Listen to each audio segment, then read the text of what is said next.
Hi Chefeteers, I'm Chef Nakia and I want you to be more confident in the kitchen. And if you are hosting people for a watch party, like a sports watch party, like maybe the World Cup, I want you to get to enjoy this time, fully immerse yourself in the game, but also be surrounded by really delicious food and not be stressed at all about providing that food. Today I'm gonna share my favorite tips about hosting people for big games, and it could be any sport.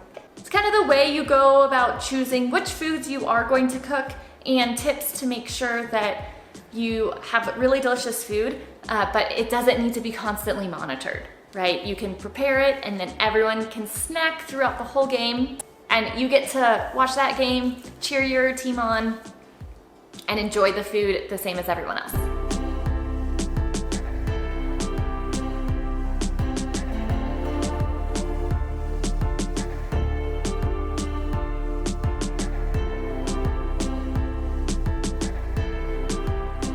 All right, one thing to consider is, are you hosting this event for like just one game, or is it like a full day of games? Because this is gonna determine how much food you need to have, if you can get away with like just doing snacks, or if you probably wanna include a main meal within that time. And also the timing of like, are you gonna have some breaks in between games to get stuff done? If it is just one game, and I mean, depending on exactly what sport you're watching, but what, 3 hours usually is about what you want to plan for. So 3 hours isn't too long to go without a main meal. So you can definitely have a lot of different snacks and everybody should be perfectly happy. For those snacks, I like to have a good mix of warm items and cool items. So like veggie trays obviously are always great, and you can do a lot of creative different things with your veggie trays.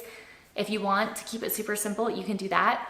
But if you also want to make like a mini soccer stadium or something, like you can do that too, and it's super fun. Chips and salsas, guac, queso, those kinds of things are also great. For anything that you do need to keep cold, like your veggie trays or your salsas, if you don't want them going in and out of the fridge a lot, you can get ice trays to put under those foods to keep them nice and cold. And then for warmer foods, so I mean, this is pretty football-y, but I do love football too. I love football, soccer, hockey. I love watching the Olympics.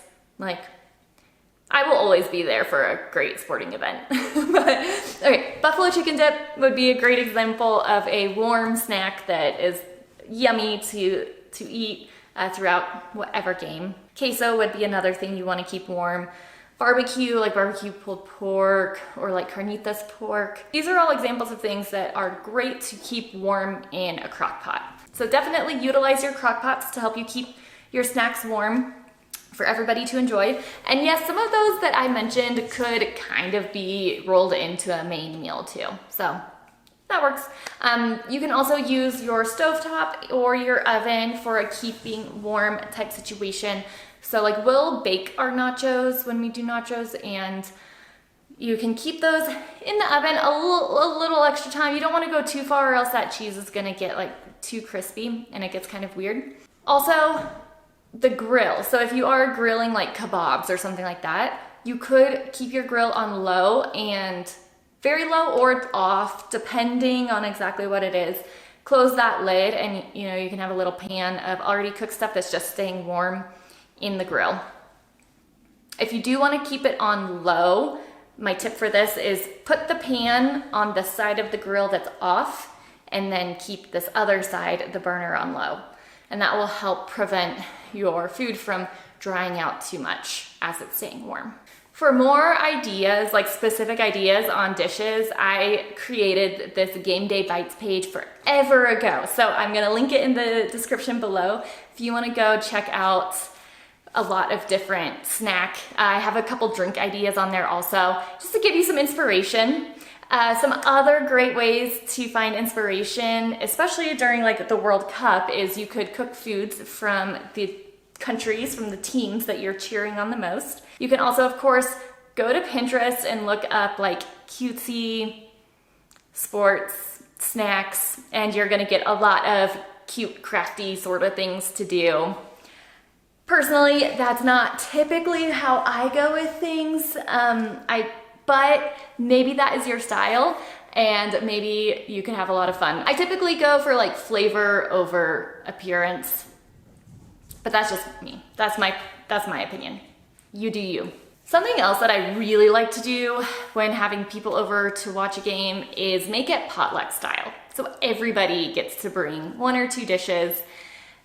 And especially if you are doing like a full day of watching football, soccer, whatever, World Cup games, and different people are cheering for different teams, you can get a lot of different global like inspirations coming together in one. And if you hear that in the background, that is my cat running around like crazy. I think that she's excited for the games to start and is like in her summer conditioning or something like that.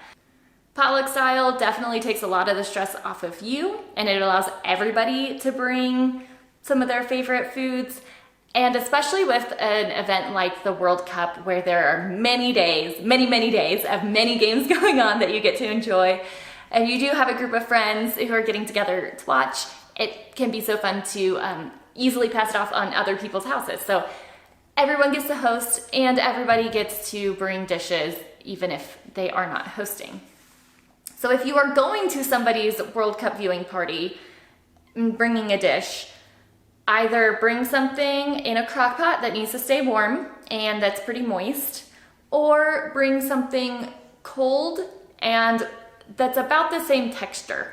So if there is a part of the dish that needs to stay very crispy and a part that is kind of cold and juicy, that might not be the best one to travel with, because there's just always that extra time to get the thing prepared and then get you prepared to leave the house, and then from your house to their house. So anything like that I would save for making it at your own house.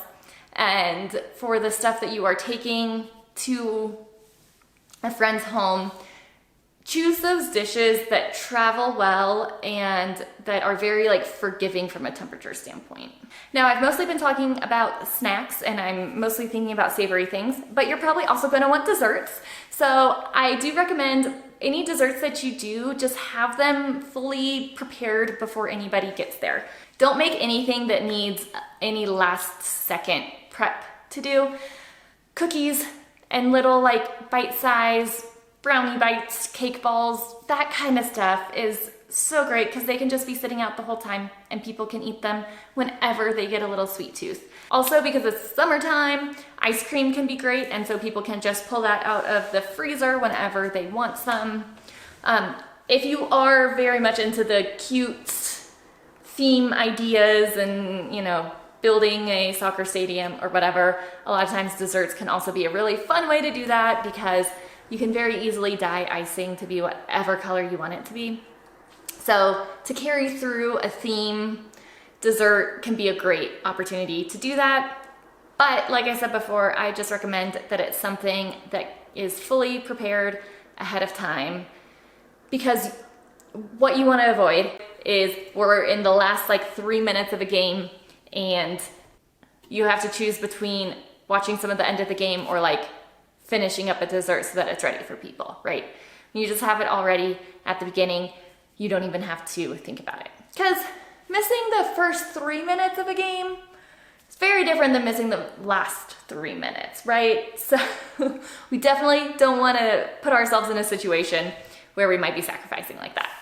That brings me to my last, I would say, category of a tip or a thing that you might want to think through. And that is to understand yourself, and if you see like half times or intermission times as opportunities to like cook something, like replenish something, you know, be in the kitchen, or if you want to see all of the game replays and hear, you know, the commentators in their nice little studio, wherever they are, talking about the game.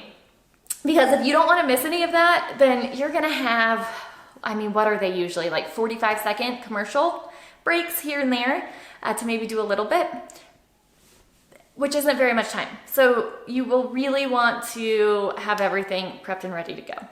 If you are good with skipping the intermission, the halftime, then you can plan your menu and your items so that maybe during every halftime or in between each game, you prepare a little something new. And hopefully it's as simple as like that thing, you just toss it on the grill, toss it in the oven, and then pull it out and it's ready to go. Like, we don't want to be doing anything fully from scratch, right? Have this stuff prepped. But this can help bring out new snacks throughout the day so that nobody gets bored of eating all of the same food. But you're also using your time smartly so that, again, you don't miss any of the game. And if you are someone who loves having people over, loves hanging out, is mildly interested in sports, but like doesn't care too much about missing some of the game, then honestly, my tips aren't really geared too much towards you, because I can't live that life. So I'm guessing you're gonna be able to feel a lot more freedom and a lot less stress about having food available, because you're gonna feel fine just walking away from the TV at any point. And that's great. You do, like I said before, you do you. But if you're like me and once the game starts, you wanna be glued to the TV, these are some things that you can think about, plan ahead for. That way, you always have delicious, amazing food. Everyone at your house is super happy, having a great time, keeping their bellies nice and full, staying hydrated, make sure there's plenty of water around, focus on cheering on your team, and just enjoying the day. So like I said before, if you want some inspiration for some delicious snacks for your upcoming World Cup viewing parties, or if you're a big football watcher, maybe you'll reference these come September, October. If you're a hockey fan, as of this recording, the Avs are no longer in the tournament, which is fine. It's fine. I'm not sour at all. But yeah, maybe next winter we'll be able to talk about it again. What are your favorite snacks or dishes to either take to a friend's, sports watching viewing party, or whenever you host people over? What are those go-tos that you always really love having around? Or if you are the type of person who goes to sports bars to watch your sports, what's the thing that you always hope that they have on the menu? Is it wings? Thank you so much, Chefeteers. I hope that you have a great summer. I hope that if you do enjoy watching soccer or football, I hope that you enjoy many games. I hope that your team does really well and you have a lot of fun cheering them on, and you eat a lot of really great food in the meantime.